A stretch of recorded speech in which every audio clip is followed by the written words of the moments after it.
तो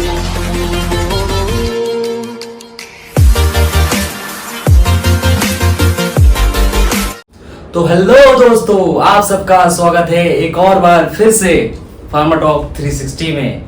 तो आज हम डिस्कशन करने वाले हैं ह्यूमन एनाटॉमी एंड फिजियोलॉजी का जो तीसरा हमारा टॉपिक होने वाला है वो है बेसिक लाइफ प्रोसेसेस। तो हम इसके इर्द गिर्द आज बातें करने वाले हैं। तो इससे पहले हमने क्या क्या टॉपिक कवर कर चुके हैं पिछले वीडियो में। हम अगर बात करें introduction of human anatomy and physiology, scopes about the HAP HAP हमने डिस्कस कर लिया है पिछले वीडियो में, ये आपको मिल जाएगा। और क्या क्या डिस्कस किया है हमने, बेसिक बॉडी सिस्टम के बारे में हमने बताया, लेवल ऑफ स्ट्रक्चरल ऑर्गेनाइजेशन के बारे में हमने बताया। तो ये पिछले दो वीडियो में हमने लगातार इसको डिस्कस कर लिया है। तो आज हम बात करने वाले हैं basic life processes. So what about the term basic life processes, ये क्या दर्शा रहा है आपको? जो हमारे जीने के लिए रोज और डेली बेसिस पे सर्वाइवल के लिए जो सारे प्रोसेस इन्वॉल्व है, इन द सेंस जो नेसेसरी है करना हमको, ठीक है, जैसे कि रिस्पिरेशन, सांस नहीं लोगे तो पता नहीं क्या होने वाला है, आप समझदार हो। तो ऐसे ही हार्ट बीडिंग की बात कर रहे हैं। अब बीडिंग अगर बंद हो जाए तो क्या होगा? मेटाबॉलिज्म की बात करें, मेटाबॉलिज्म बंद हो जाए, आप खाए जा रहे हो, पच नहीं रहा है, क्या होगा? तो ये जो बेसिक लाइफ प्रोसेस के बारे में हम यहाँ पर डिस्कस करते हैं, जो हमारे लिए जरूरी होता है, हमारे सर्वाइवल के लिए जरूरी होता है। तो एक एक करके हम मूव करेंगे। तो सबसे पहले हम बात करेंगे मेटाबॉलिज्म के बारे में ही। तो metabolism,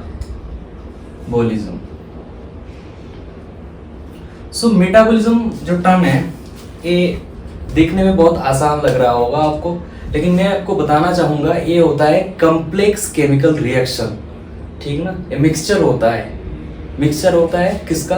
types of chemical reaction का। और फर्दर जाके आउटपुट हमको मिलता है कि हमको कहीं पर एनर्जी मिलता है, कहीं पर हम एनर्जी गवा देते हैं, ठीक ना।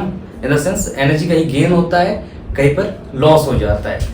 तो यही जो सिस्टम होता है, ये सिस्टम मेटाबॉलिज्म के द्वारा होता है। तो हम बात करेंगे सबसे पहले, it's a complex chemical reaction. तो ये क्या है? Complex chemical reaction. तो मैंने बताया कॉम्प्लेक्स केमिकल रिएक्शन। अब कॉम्प्लेक्स में आ जाता है दो टर्म, एक होता है anabolism, another that I want to say that is catabolism. So there are two type of term involved in metabolism. अब हम बात कर रहे हैं कैटाबोलिज्म और एनाबोलिज्म। तो एनाबोलिज्म के मतलब होता है building, that is meet directly building होता है इसका मतलब, मीन्स बनना। हम बात कर रहे हैं catabolism, कैटाबोलाइज। Here, if you talk about catabolism, it's directly mean to the term breakdown. क्या बता रहा है हमको? breakdown, तोड़ना। तो हम यहाँ पर सीख रहे हैं क्या? breakdown। तो कैटाबोलिज्म, एनाबोलिज्म, ये दोनों को अगर कंबाइन कर दे तो हमारा आ जाता है टर्म मेटाबोलिज्म। तो हम बात कर रहे हैं एनाबोलिज्म की एग्जाम्पल, एक एग्जाम्पल तो बनता है। तो यहाँ पर बिल्डिंग दिखा रहे हैं हमको। तो मान लीजिए एमिनो एसिड आपस में जुड़ के क्या बना रहे हैं? ये बना रहे हैं प्रोटीन, ठीक ना। तो ये क्या बना दिया? प्रोटीन बना दिया। अब प्रोटीन बनाने के प्रोसेस में हमको क्या रिक्वायर्ड है? At this step we need ATP यहाँ पर चाहिए होता है, बॉडी को रिक्वायर है एटीपी एट दिस सिचुएशन, ठीक ना। जहां पर एमिनो एसिड से प्रोटीन बन रहा हो तो एटीपी यूज हो रहा है। यहाँ पर ब्रेकडाउन की बात करें तो ब्रेकडाउन का एक एग्जांपल हम यहाँ पर रखेंगे, क्या है? ग्लूकोज का नाम आपने सुना होगा। ग्लूकोज जब ब्रेकडाउन होता है, यहाँ पर क्या मिलता है अपन को मिलता है CO2 H2O और क्या मिलता है साथ में? ATP। तो यही वो ATP है जिसकी बात हम कर रहे थे, एनर्जी, है ना। तो यहाँ पर देखा हमने एनर्जी क्या हुआ, लॉस हो गया, और यहाँ पर क्या हो गया, गेन हो गया, ठीक ना, due to breakdown of glucose, ठीक ना, ग्लूकोज का ब्रेकडाउन हो गया, कैटाबॉलिज्म हो गया, तो हमको मिल गया एटीपी। तो here is the simple examples of anabolism and catabolism, so those are combining, we can say that is metabolism. Okay, so let's move further.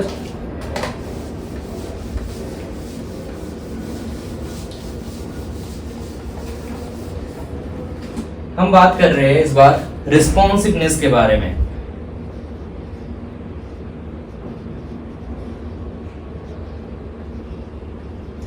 है ना, रिस्पॉन्सिवनेस। तो रिस्पॉन्सिवनेस क्या होता है, हमको सबसे पहले समझना पड़ेगा ये जो टर्म है रिस्पॉन्स, रिस्पॉन्स से रिस्पॉन्सिवनेस, ठीक।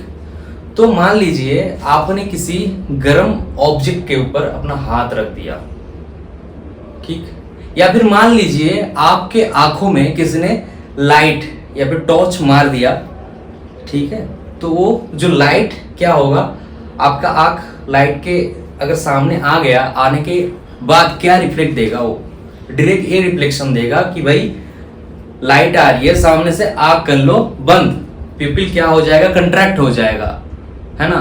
अब हॉट ऑब्जेक्ट पे आप जब हाथ रख दोगे, रखने के बाद आपका हाथ जो है ना ऑटोमेटिक क्या होगा, हॉट ऑब्जेक्ट से ऊपर की तरफ, इन द सेंस हाथ उठ जाएगा उस ऑब्जेक्ट से।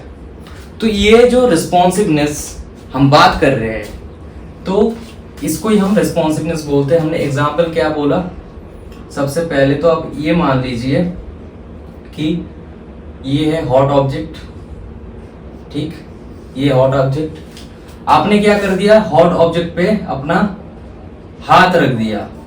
अब हाथ जब आपने रख दिया, आपका जो ब्रेन है, ब्रेन बोलेगा बाबू आपने गर्म चीजों पे हाथ रख दिया है ना, जिस चीज पे आपने हाथ रख दिया वो गर्म है, तो ब्रेन के इशारे पे आपका जो रिस्पॉन्स होना है ना, ब्रेन ने आपको इशारा दे दिया कि हॉट सब्सटेंस है, आपने क्या किया, हाथ को फट से हटा लिया, तो हाथ को आप क्या करोगे, रिमूव कर लोगे, ठीक ना, फ्रॉम हॉट ऑब्जेक्ट। तो ये जो बात हम बोल रहे हैं, इसको ही हम रिस्पॉन्सिवनेस बोलते हैं। फर्दर एक और एग्जांपल हम देना चाहेंगे। इस बार ही हम बोल रहे हैं कि ये आपका आंख है, आंखें है आपकी, है ना, तो मान लीजिए ये आपकी आंखें, किसी ने आपके ऊपर मार दिया क्या, लाइट, है ना, तो लाइट जब आपके ऊपर आई, आपके आंखों के ऊपर आई, लाइट आने के बाद क्या हुआ, लाइट आने के बाद आपका प्यूपिल हो गया कंस्ट्रिक्ट, क्यों, क्योंकि ब्रेन ने क्या किया, यहाँ पर सिग्नल दिया, किस बारे में सिग्नल दिया, कि भाई सामने से लाइट आ रहा है, आंख अपना बंद कर लो, है ना, पिपिल अपना कंट्रैक्ट कर लो। तो ये सिग्नल हम बात कर रहे हैं ब्रेन के सिग्नल पे जो रिस्पॉन्स आ रहा है आपके अलग अलग सिस्टम का, जैसे कि हम बात कर रहे हैं पिपिल, हम बात कर रहे हैं यहाँ पर हैंड की बात कर रहे हैं, ठीक ना, तो ये respective to your brain response, ठीक ना, यहाँ पर क्या हो रहा है, रिस्पॉन्स आ रहा है, ठीक ना, आपके ब्रेन के ऑर्डर के अनुसार ही यहाँ पर रिस्पॉन्स हमको देना होता है, तो ही है सिस्टम रिस्पॉन्सिवनेस। आई होप मैंने इसको डिफाइन कर पाया सही से। फिर बात करेंगे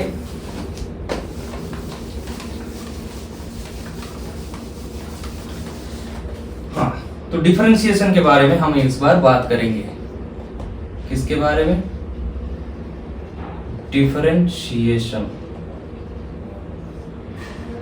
so what about differentiation. Differentiation का मतलब ये होता है कि मान लीजिए आप अभी एक स्टूडेंट हो, ठीक है, आप स्टूडेंट हो, आपको पता नहीं आगे जाके आप क्या बनोगे, अभी तो स्टूडेंट हो, लेकिन अभी जो आपका फेट है ये अनडिसाइडेड है, ठीक है। अब डिसाइडेड कब हो जाएगा, जब जाके आप प्रोफेसर बन जाओगे, तब आपका फेट हो गया डिसाइडेड। जब जाके आप कहीं जॉब पे लग जाओगे, ठीक है, कोई इंडस्ट्री हो या फिर कोई और ओरिएंटेशन का जॉब हो, आप उस जॉब में जब लग जाओगे तो आप फिर अनडिफाइंड से डिफाइन होते गए, ठीक ना। पहले आप अनडिफरेंशिएटेड थे, फिर जाके आप डिफरेंशिएटेड हो गए, ठीक ना। तो यही जो चीज है इसी को हम करेंगे यहां पर अप्लाई, ठीक। तो गौर से सोचिएगा, ये है स्टेम सेल। क्या है? Stem cell. तो स्टेम सेल जो है ना, ये अनडिफरेंशिएटेड सेल है, ठीक, undifferentiated cell. So every stem cell are undifferentiated. इसका फेट जो है ना डिसाइडेड नहीं है पहले से, हम नहीं जानते फर्दर जाके क्या गोल खिलाएगा, है ना।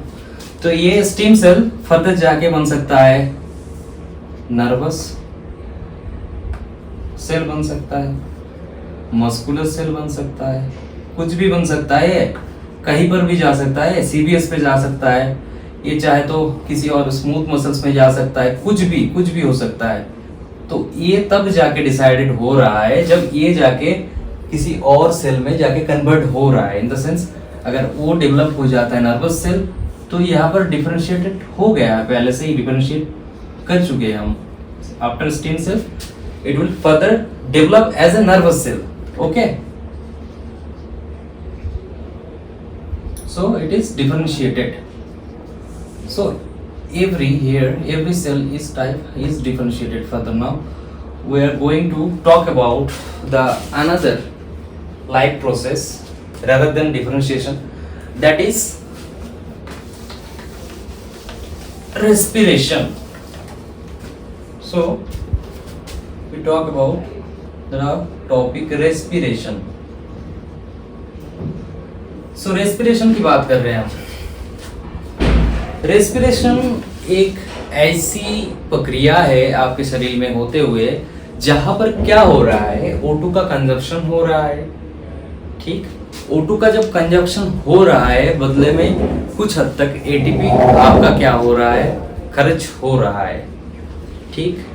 तो बेसिकली हम अगर रेस्पिरेशन को डिवाइड करना चाहे, ये बॉडी जो प्रोसेस होता है रेस्पिरेशन, इसको हम डिवाइड करेंगे। तो सबसे पहले हम डिवाइड करते हैं इसका पहला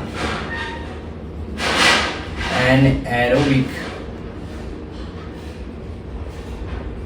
रेस्पिरेशन, दूसरा होता है एरोबिक रेस्पिरेशन।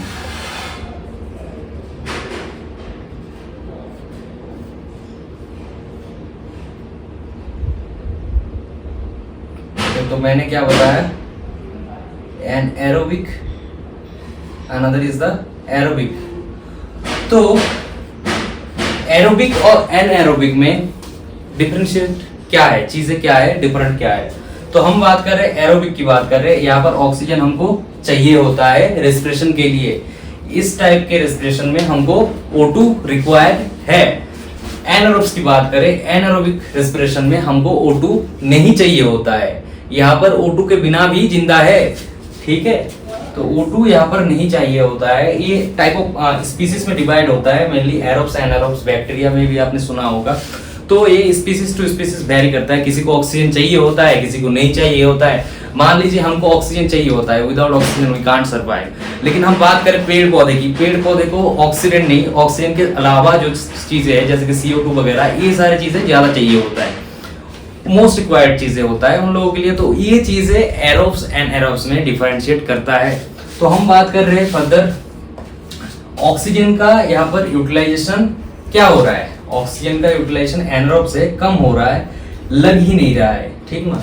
तो यहाँ पर एटीपी क्या होगा, एटीपी ज्यादा इस प्रोसेस में इन्वॉल्व नहीं होगा, है ना। ATP less involve in this process.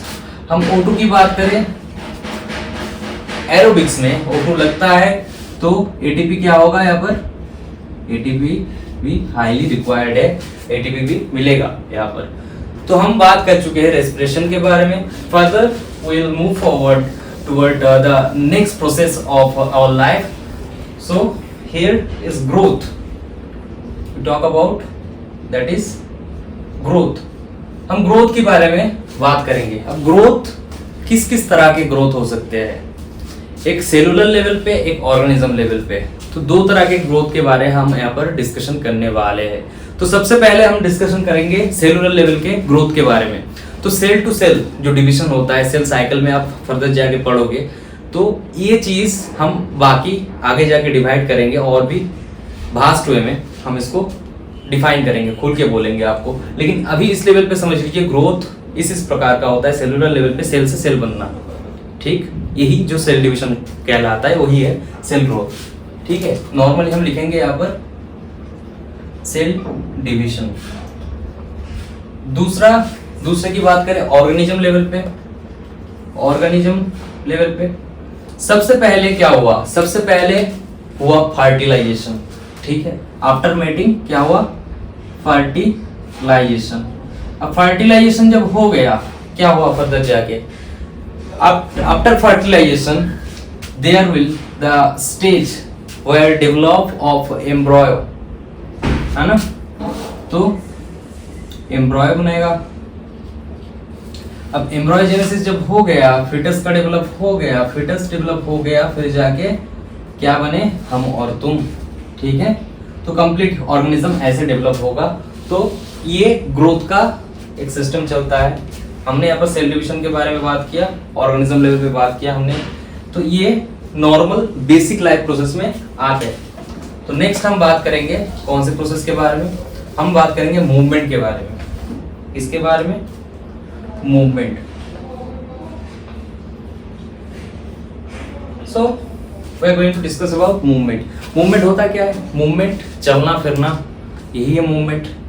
तो हम बात कर रहे हैं, अगर ऑर्गेनिज्म लेवल की बात करें, हमारे लेवल की बात करें, तो एट दिस स्टेज ये कंधा हिलाना, ठीक ना, वॉक करना, स्पोर्ट्स एक्टिविटी करना, कोई और फिजिकल एक्टिविटी करना, तो सारा जो है ना मूवमेंट काउंट होते हैं. सारा चीज मूवमेंट में काउंट होता है. तो हम बात कर रहे हैं ऑर्गेनिज्म लेवल पे. ऑर्गेनिज्म लेवल पे तो मूवमेंट की बात हमने वही किया, वॉकिंग, जंपिंग, कुछ भी खेलते रहो, फिजिकल एक्टिविटी करते रहो, बस ये हो गया ऑर्गेनिज्म लेवल पे. हम बात कर रहे हैं अभी सेलुलर लेवल पे मूवमेंट की बात कर रहे हैं, है ना. किस लेवल पे, सेलुलर लेवल पे. तो सेलुलर लेवल पे बात करने के लिए हमको सेलुलर लेवल पे जाना भी पड़ेगा.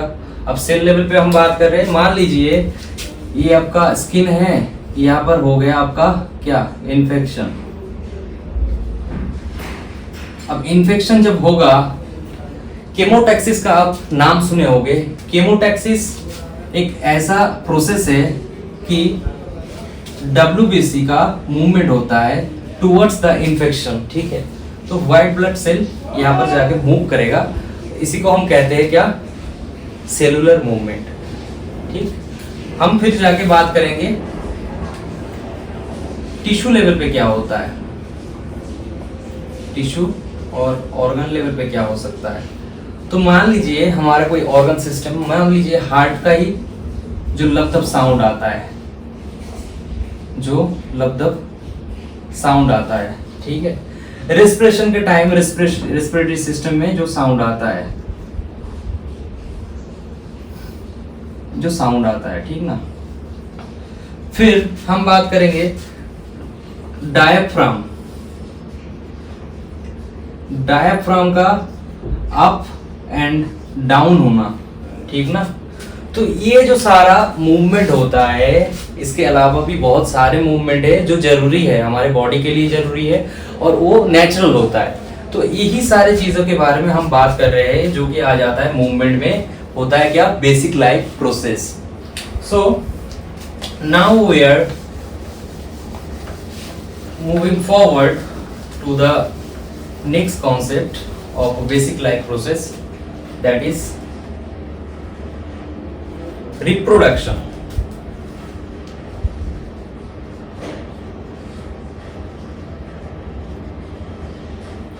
सो रिप्रोडक्शन की बात हम पहले ही कर चुके हैं, वही ग्रोथ में जो बताया था कुछ उसी हिस्से का मान लीजिए यहाँ पर आ जाएगा सेलुलर लेवल पे एक होता है, सेलुलर लेवल पे वही डिवीजन आ जाएगा, और एक हमारा ऑर्गेनिज्म लेवल पे।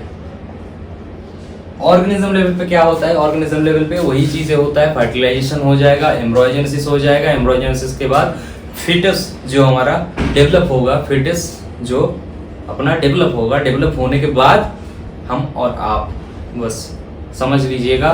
तो यही है रिप्रोडक्शन। तो हमने बात कर लिया कुल मिला के सारे बेसिक लाइफ प्रोसेसेस के बारे में। तो हम फर्दर वीडियो में डिस्कशन करने वाले हैं होमियोस्टेसिस के regarding, and at the last topic we will cover the everything. ठीक है, जो भी छूट रहा है हम ट्राई करेंगे वो सारे चीज़ों को कवर करने की।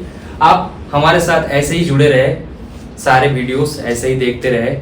पसंद आए तो लाइक कर दीजिएगा, कोई क्वेरी रह जाए तो कमेंट कर दीजिएगा, और फर्दर जाके आप करिए वीडियो को शेयर, बेल आइकन का टिक, ताकि सबसे पहले हमारा वीडियो आपके दरवाजा खटखटाए।